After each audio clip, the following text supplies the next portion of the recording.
Good evening, everyone, and thank you for joining me here on The News Now. I'm Harley Strickland, and I'll be bringing you some of tonight's top stories. I do want to remind you we're streaming on multiple platforms, but you can only chat with me live here on the Facebook live stream. Leave comments, say hello. I see a few people already joining us and saying hi on there. We appreciate all of those comments, and like I said, if you have any questions, you can ask those. If I can't answer it at the end, we'll come back and try to leave a comment and try to answer those questions for you. We do want to go first to that story over in Effingham County we've been following since yesterday. We're learning more about the suspects arrested in connection to that death investigation after 2 children were found dead and buried in the yard of an Effingham County home. We've been able to find out the most about the children's father, Elwin Crocker Sr. There he is on your screen now. Come to find out through Facebook and talking with the neighbors in the area, they believe Elwin Crocker Sr. was dressing up as the Santa Claus at the Walmart in Rincon where he worked. Again, all that information coming from his Facebook and the neighbors in that area. There's a family photo also coming up that appears to be on his Facebook page. It also says on his profile that he is employed at that Walmart in Rincon. That's where neighbors and people on Facebook both say he has been staging as Santa for the holiday season. Take a listen to how neighbors are responding. This guy, the biological father, was a Santa Claus at Rincon Walmart, and these other families that might live out here had their kids in his lap. Yeah, yes. That's very terrifying. I mean, so, it really destroys my heart to hear something like this in this community. Now, the Effingham County Sheriff's Office is still investigating this case and people who may be involved or had knowledge of this situation. Tonight, people in the neighborhood are planning to light 2 candles and place them on their porches in honor of those 2 children. I'll have more on this coming up on The News at 11. I spoke to more people in that neighborhood. You'll hear from them, and you'll also hear a little more about these suspects who were arrested. Throughout the year, Savannah police hold roll call in the community to increase visibility and to give officers a chance to interact with people they're sworn to protect. Today, Sean Evans attended the last roll call of 2018.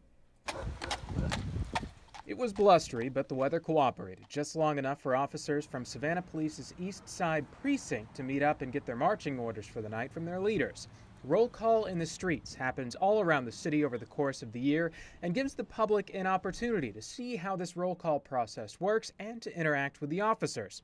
From the K-9 unit to those on horseback, the presence of officers in such large numbers gives passers-by a first-hand look at the men and women in uniform who are out in their neighborhood to keep them safe. Along with the precinct's captain and other top brass from the department, Director of Police Services Roy Minter attended and encouraged his officers to engage with the public while out on patrol. It's all part of an effort to build trust and familiarity with the community, one of Director Minter's top priorities. Absolutely. This is important.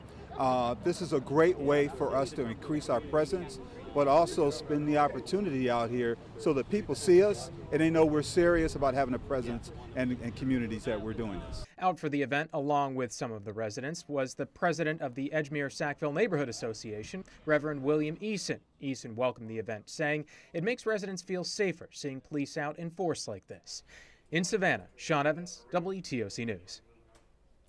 Well, thank you, Sean, for that story. More than 2,000 Georgia National Guard members will soon ship out for nearly a year in Afghanistan. Today, they formally case their unit flags to deploy after the Christmas holidays spent with their family. Bureau Chief Dow Kennedy was there and shows us their send-off. These citizen soldiers of the 48th Brigade will leave over the next few days for 9 months in Afghanistan. Units stood in front of loved ones a final time before they depart after Christmas. This won't be the first time Georgia's Guard has deployed since 9/11. Governor Nathan Deal told the group their mission remains as crucial as the role of full-time troops. They're going to be a significant part of the team of United States military that are going to be left in Afghanistan. Commanders say these soldiers will be uniquely prepared for their duties downrange. About a third of our force works in some form or fashion of law enforcement, and we're doing mentorship for the Afghan police.